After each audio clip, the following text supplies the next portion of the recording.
Resta del buono, spettatore. Io trovo che finora si è fatto un discorso solo di tipo contenutistico e invece c'era da considerare anche un aspetto molto importante, che è quello che il film ha avuto un eccezionale successo di pubblico, che il film cioè ha trovato una rispondenza negli spettatori.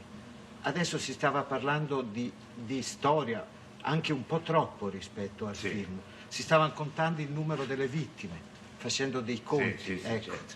Invece a me pare che sia anche interessante vedere il rapporto di questo film rispetto ai due film precedenti suoi, Vaghe stelle dell'Orso e Lo straniero, che avevano avuto meno adesione di pubblico. Molto meno. E qui si è stabilito un altro rapporto e vorrei sapere anche cosa pensa di questo rapporto, cosa pensa.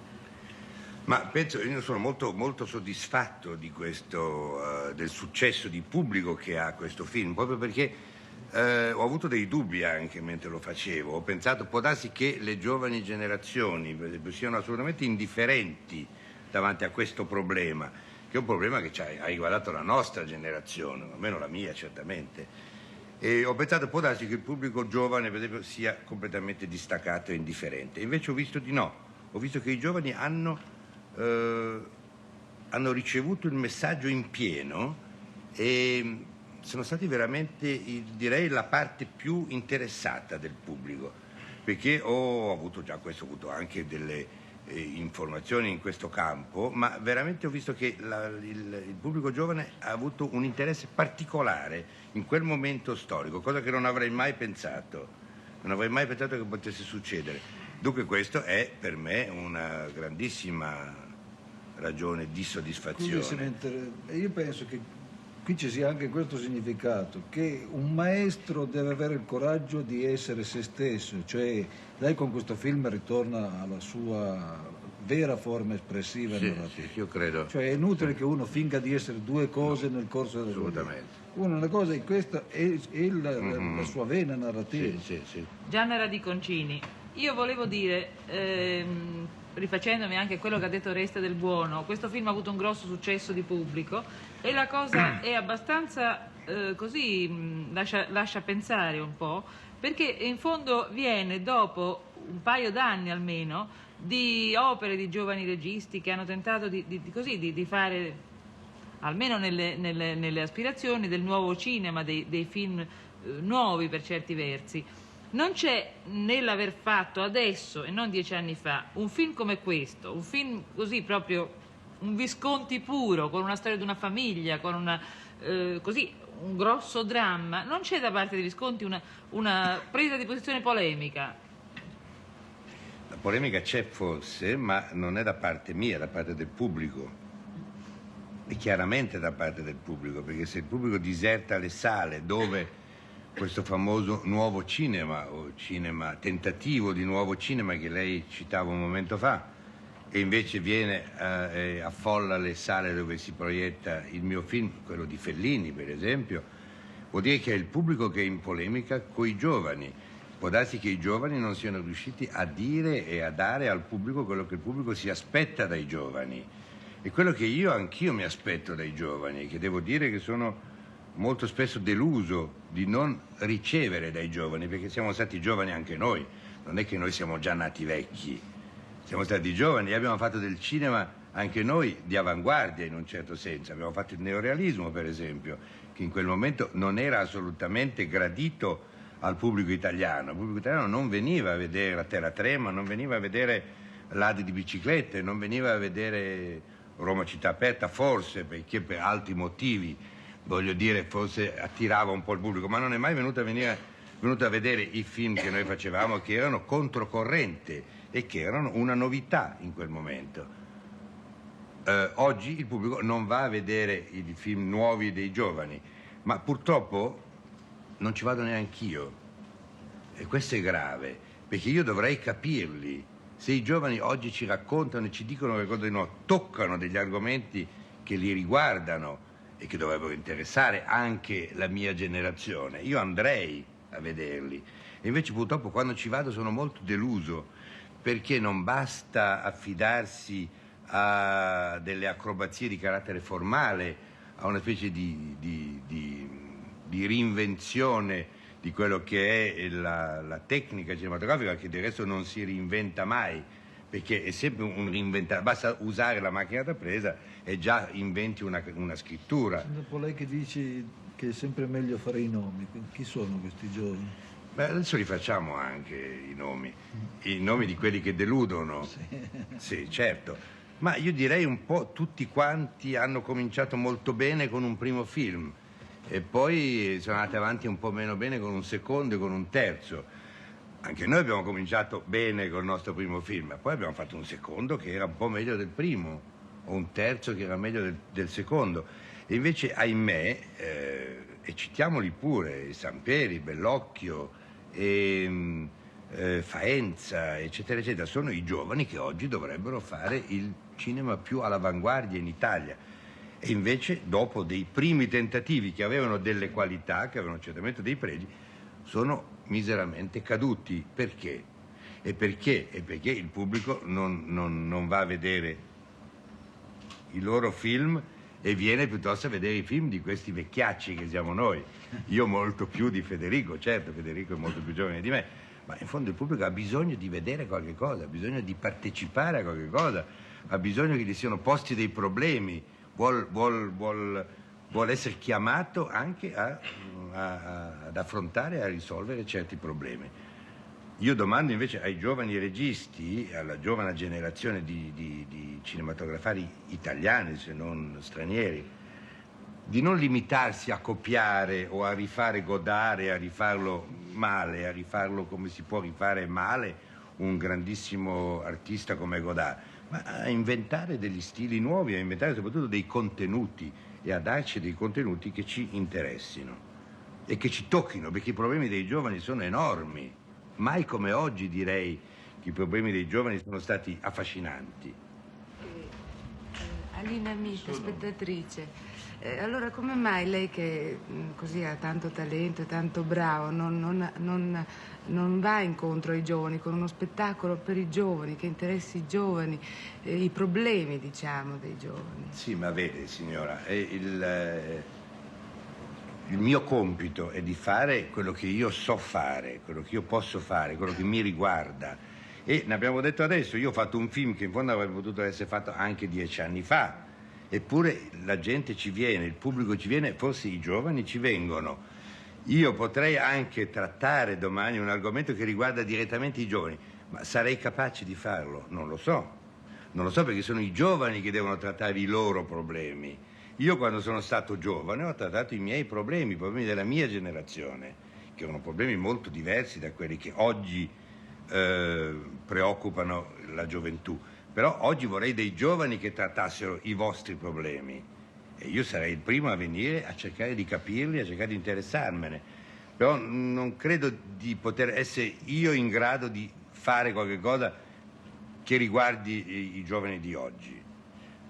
Potrei tentare, ma forse sbaglierei. Dunque, Cristiano Violani, studente. Cioè io le volevo rispondere, perché lei con un certo, sì, compiacimento, a un certo punto diceva i giovani, nonostante tutto, i giovani che io non speravo venissero a vedere questo film, dice invece sono venuti, sono interessati anche se non è un film per i giovani, no? Secondo me c'è un motivo piuttosto preciso, è proprio nel contenuto del film, in quello che è il contenuto così più diretto, più immediato, che è il nazismo. Cioè perché il nazismo, il fascismo ci interessa, non è un interesse storico, ma un interesse immediato, perché ce l'abbiamo continuamente di fronte, ci vengono minacciati, e non dai fascisti, sia ben chiaro.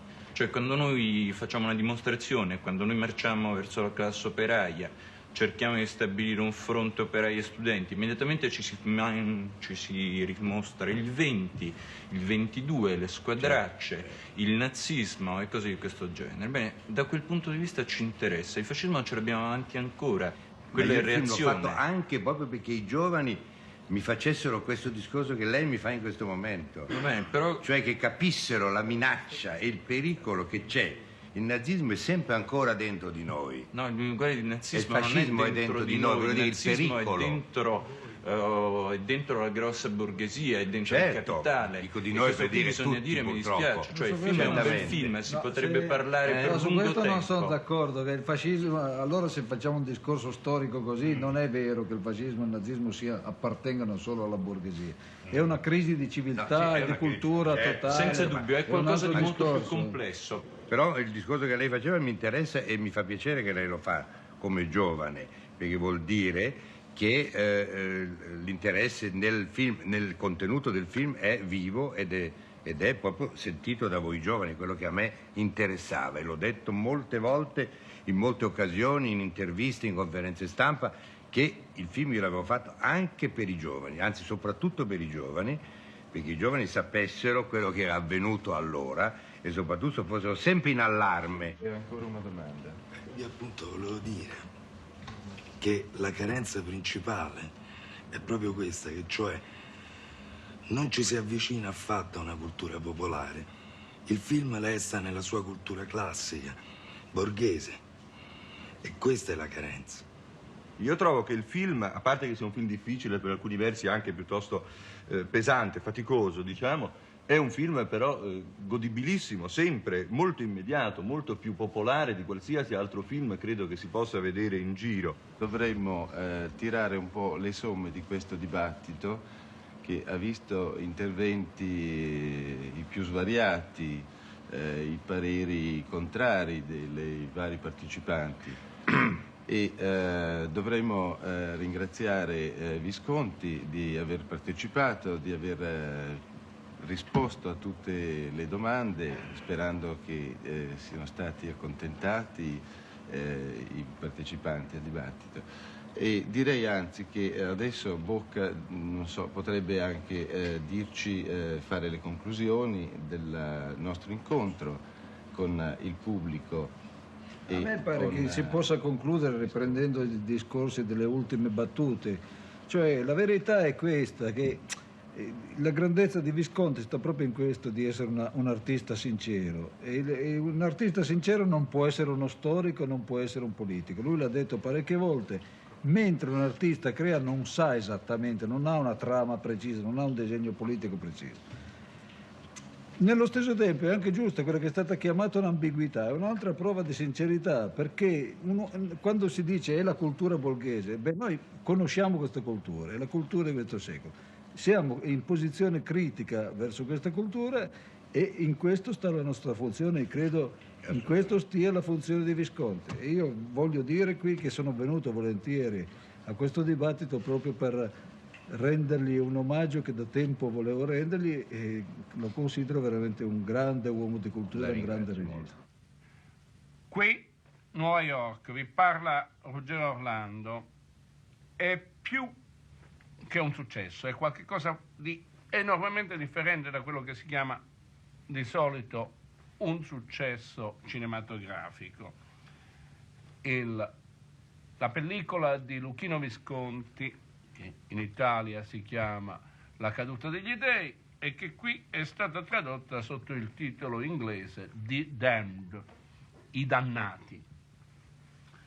Basta leggere il New York Times, la rivista di spettacoli Q, la rivista molto intellettuale, la Saturday Review, la New York Post.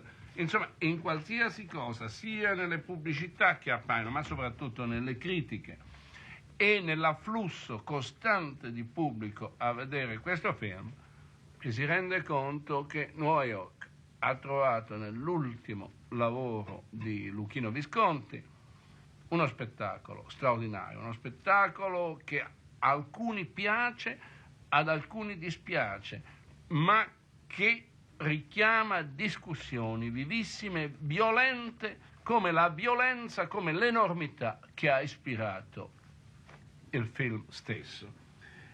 Il titolo suo, è vero, La caduta degli dei, che in alcune parti d'Europa è stato tradotto addirittura Götterdämmerung, cioè il crepuscolo degli dei, come si dice, dell'opera wagneriana, è assolutamente coerente allo spirito di questa pellicola come giudicata dalla critica americana.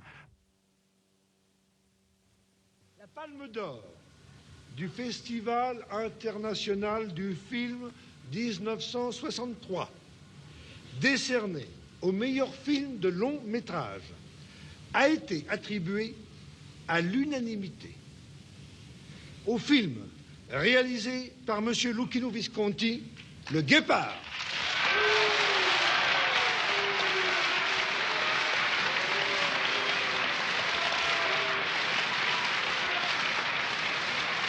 Film de l'Italie, les trompettes. Les trompettes. Luchino Visconti, milanese, di nobile e antica famiglia, si avvicina al cinema per la prima volta nel 1936 come assistente di Jean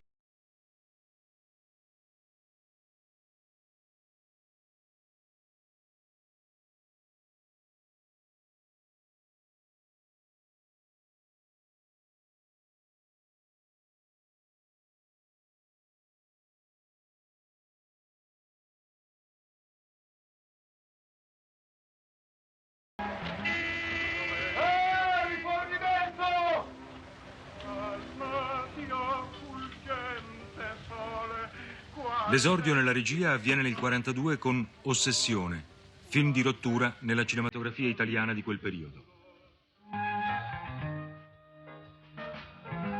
Alternando l'attività teatrale con quella cinematografica, Visconti realizza nel 1948, ispirandosi ai Malavoglia di Verga, La terra trema, uno dei film più significativi e importanti del neorealismo. La roba tutta buona è.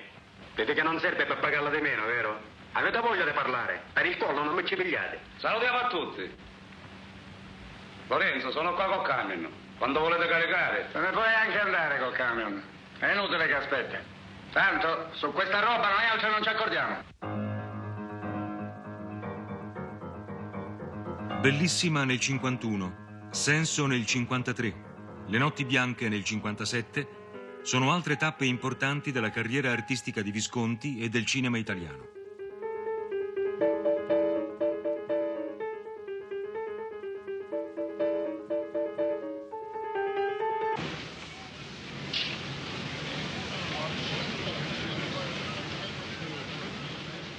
Nel 60 il regista ritorna al grande romanzo cinematografico con Rocco e i suoi fratelli.